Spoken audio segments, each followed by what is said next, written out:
دیشه براشی که بره خراب دی براشی. آوا متونه ام بی آب آوا تمیز آوا پلاژ باقش دنیا. اما 3 kilometre نزدیکی بیدا Cumhurbaşkanı söyledi. Büyük işte hükümet olarak şu kadar para harcadık. Türkiye böyle. Nadine gele berik ama. Vajin ne diye bu muhtar vajin ne diye Türkiye. Başkanım ben taziye bilemedim. Abone nadine olmasa taziye geçeceğim. Tarihi de bilmedim. Abone nadine bir şahsi parasıyla sınav yok.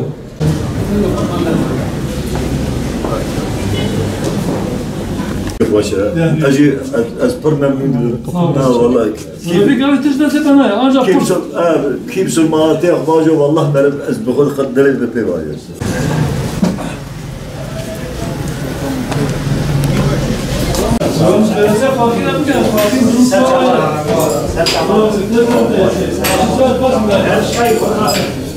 Çay gününü çay gibi kon. Sağ ol. Sıradan çıkarım bakalım. Zaman baş inşallah. Sarıçarı neyse. Şimdi bak. Bu işin merkeziye. Evet, Cuma fakirine onun sıkıntıya baksa.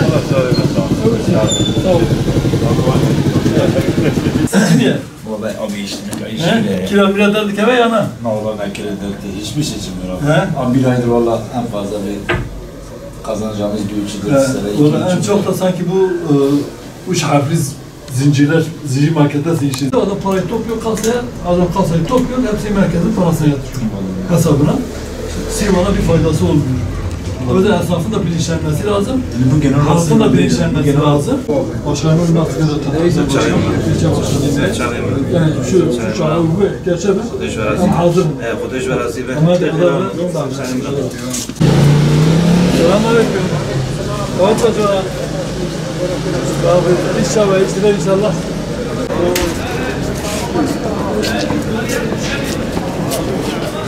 Selamünaleyküm. Aleykümselam. Rahmetullahi berekatuhu. Evet Becmele. Sağ ol, iyi teratın. Tamam, baş inşallah.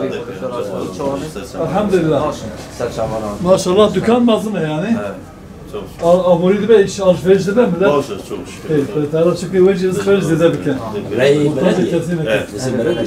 Kiravacı sanki zedek kırın ne? He? Aleykümselam. Evet dostlar. Tamam, baş inşallah. İnşallah. Millet değil ama millete para lazım ha. Bu lazım ki işçi, memur, emekli, hükümet maaşı var zede bitir. Tartış bu maaşmaya yani. O yüzden de belki bari başlıyor. Devlet memuru başı. Devrede insanı esnaf ve şükür dike kim bu ya? Az bayağı da bilim yani. Anlakarım. Çeşitli bir hem dedi sanki kişi bu ya parfüm. Ama sizin daha başı. Eski orijinal daha başı. Daha bu ya parfüm. Dükkanda emin değilsin. Çıktığında acaba hırsız girdi girmedi. Ama işte bu olursa, dindar bir nesil olursa, gençlerimizi dindar yetiştirirsek, ahlaklı yetiştirirsek, Allah'tan korkan, ahiret gününe inanan insanlar yetiştirirsek, emin olun, bütün bunlar şey olacak, bitecek. Ama o da küçüklükten başlıyor. Yani millet her da çiğe, millet bir kere alevere bir kere hiç bir diçe 101'i özellikle mesela memur kesimi yani vederi değil mi? Şaşır, tişek şaşır. Kire bir per fahişe, abi mekanı milyar pensel milyar hapsa da çıkar. Kiliyebilir. Malikiye mali belediye. Mali belediye. Belediye zede kilavı zede kilavı. Fahişe ya. İş nasıl? Kayyumat tutar. Valla pensel bu. Yani Gotiye sözleşme ama Pazartesiyim şu bakayım makam. Ya mesela ben dükkanı ama pera kamera. Ciddi macera ki sorun sıkıntı farkını yani tabii yazdım ama bilmiyorum. Için bakayım makam. Esnaf ve hazır pensel esnaf ve farkını seçimi atabra dicara falan öküye. Bana o abi. Yani Aleykümselam.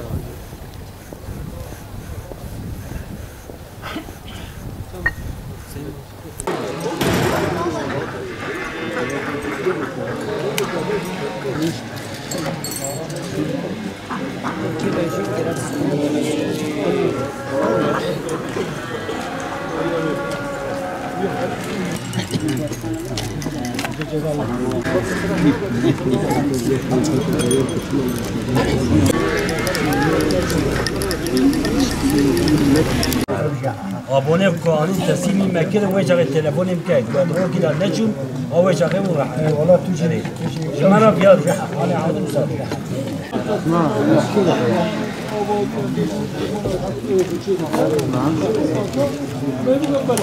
کاغذ کنه اون از بتشناب خودش بی خاطره کرد بره میرک aynı hava işte ben evara saçmış fikre gidegiş be çıkma valla bir damaj bir خاطره tezene ruha bu bir program evara ne çık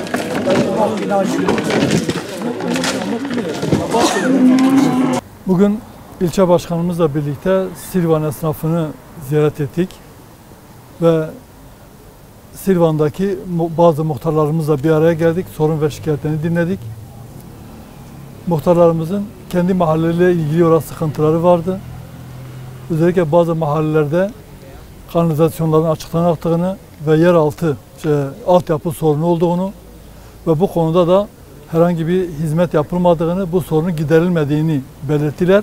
Sebep olarak da başvuru yapılan yetkililerin orası Gecekondu mahallesidir ve biz bu noktada bir şey yapamayız gibi bir cevap verilmiş. Oranın hepsinin elektrik abonesi var, su abonesi var ve iskana açılan bir yer. Dolayısıyla burada belediye oraya hizmet götürmek zorunda ve hizmet götürmeye de mecburdur. Bu bir bahane değildir kanaatimizce. Bu noktada da yetkililerin daha duyarlı olması lazım. Mahallelerimizin sorunlarına sahip çıkması lazım. Muhtarlarımızı dinlemeleri gerektiği kanaatindeyiz. Muhtarlarımızla yapmış olduğumuz görüşmede muhtarlarımız taziye evlerinin elektrik ve suyunun olmayışından, abone verilmeyişinden söz ettiler.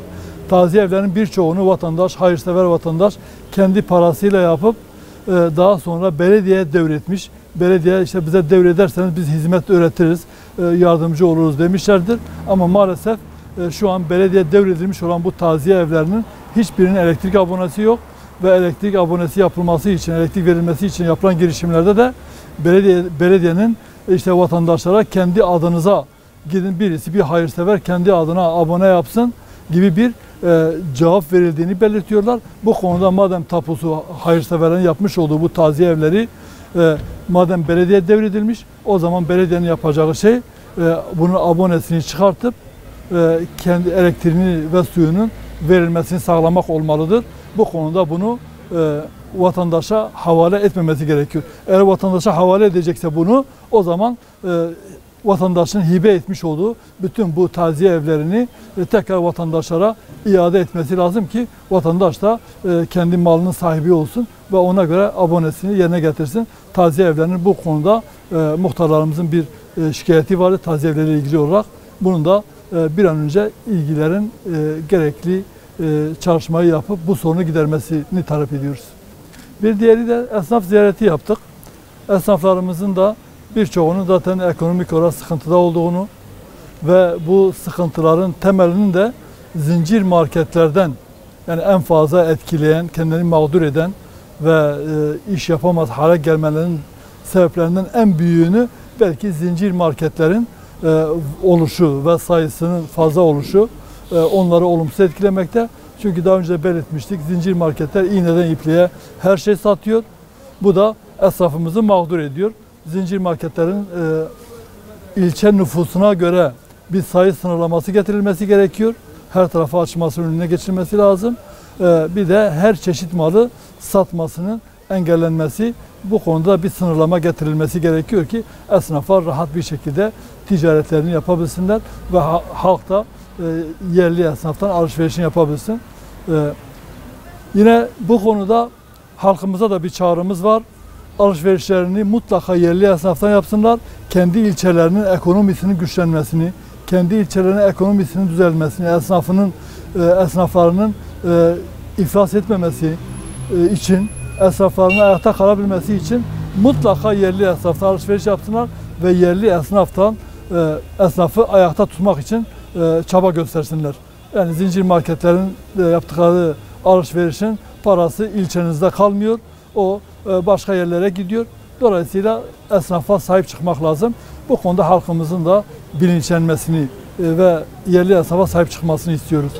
Bir diğer sorun genel olarak esnafın ve halkın bize ilettiği Silvan'da uyuşturucu, fuhuş, iddia ve benzeri kumar oyunlarının fazla olduğu, gençliğin böyle bir olumsuz şeye müptela olduğunu belirttiler ve yetkililerin de bu konuda gerekli ihtimamı göstermediğini, özellikle bu konuda engelleyici bir tavır içine girmediğini, tabiri caizse bir kısım esnafında iddiası o. Yani bu konuda bir nevi bunların bu içki, fuhuş, kumar ve benzeri uyuşturucu gibi şeylerin göz yumulduğunu belirtiyorlar. Bu konuda da yetkililerin bir an önce gerekli önlemleri alması ve gençlerimizi bu olumsuz ve onların hayatına mal olacak, onları geleceğini perişan eden uyuşturucu gibi şeylere müptela olmaktan kurtarması gerekiyor.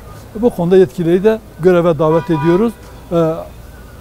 Gençlerimize sahip çıkılması lazım. Olumsuz tüm alışkanlıklardan onların korunması gerekiyor. Parti olarak bu konuda biz elimizden geleni yapmaya devam edeceğiz inşallah.